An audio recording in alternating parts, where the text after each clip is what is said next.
بسم الله الرحمن الرحيم الحمد لله رب العالمين الصلاة والسلام على أشرف الأنبياء والمرسلين غير المبشرين والشافع المجرمين المخاطب بالطه وياسين النبي المؤيد ورسوله المصدق أبي القاسم محمد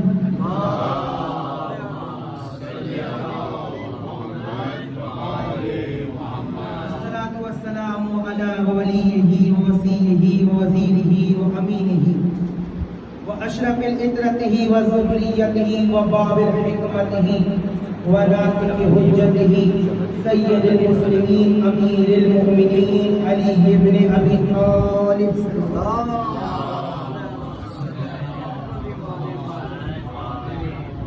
غالب على كل غالب مطلوب بكل طالب إمام المشارق ومغارب سيد الوسيين فاتح باب خيبر قاتل مرحب أنتر والد شبير شبر قال في شانه ضربة علي يوم الخندق أفضل من عبادة ثقلين سلام. لیکن ایک تمہارا رب ہی ہے جو تمہیں تمہارے لیے چاہتا ہے، جو تم سے تمہارے لیے محبت کرتا ہے. تو کہاں جا رہے ہو؟ فانا تو فکون، اس کی نعمتوں کو چھوڑ کے انکار کر کے کہاں جا رہے ہو؟ ماں قدر اللہ حق کا قدرے. قرآن نے نوحہ پڑھائے کہ انہوں نے اللہ کی ویسی قدر نہیں کی جیسی ان کو اللہ کی قدر کرنی چاہیے تھی. فرمایا آپ نے دنیا کا قانون کیا ہے؟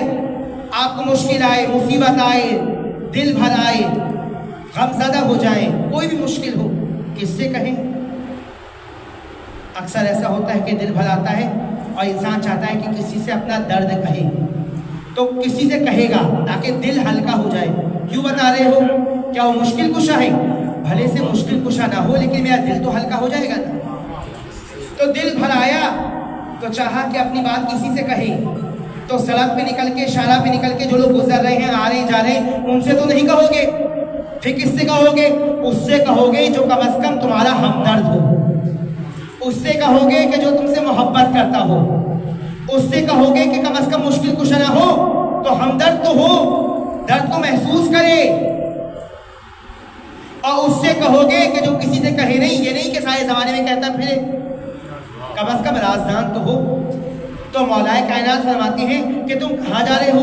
اس رب کی طرف آؤ، وہ ایسا مشکل کشا ہے کہ اس نے تمہیں اس وقت عطا کیا جب تمہاری نہ ماں تمہیں دے سکتی تھی نہ تمہارا باپ تمہیں دے سکتا تھا. واللہ اخرجکم من بطون امہاتکم لا تعلمون شیئا وجعل لکم السمع والابصار والافئدہ لعلکم تشکرون. کس کس نعمتوں کا شکر ادا کرو گے؟ اس نے تمہیں تمہاری ماں کے پیٹ سے پیدا کیا اور تمہیں ہاتھ دیے، تمہیں زبان دی، تمہیں آنکھیں دی، تمہیں عقل عطا کی، تمہیں جسم عطا کیا، تمہیں چہرہ عطا کیا، تمہیں انسان بنا کر دنیا میں بھیجا. تو کیا اس مجمع میں کوئی ایسا ہے جو یہ کہہ سکے کہ میں نے اللہ سے ہاتھ مانگے، زبان مانگی، آنکھ مانگی؟ جو بغیر مانگے اتنا عطا کر دے، اگر اس سے کچھ مانگا جائے گا تو کتنا اپنی بارگاہ سے عطا فرمائے گا.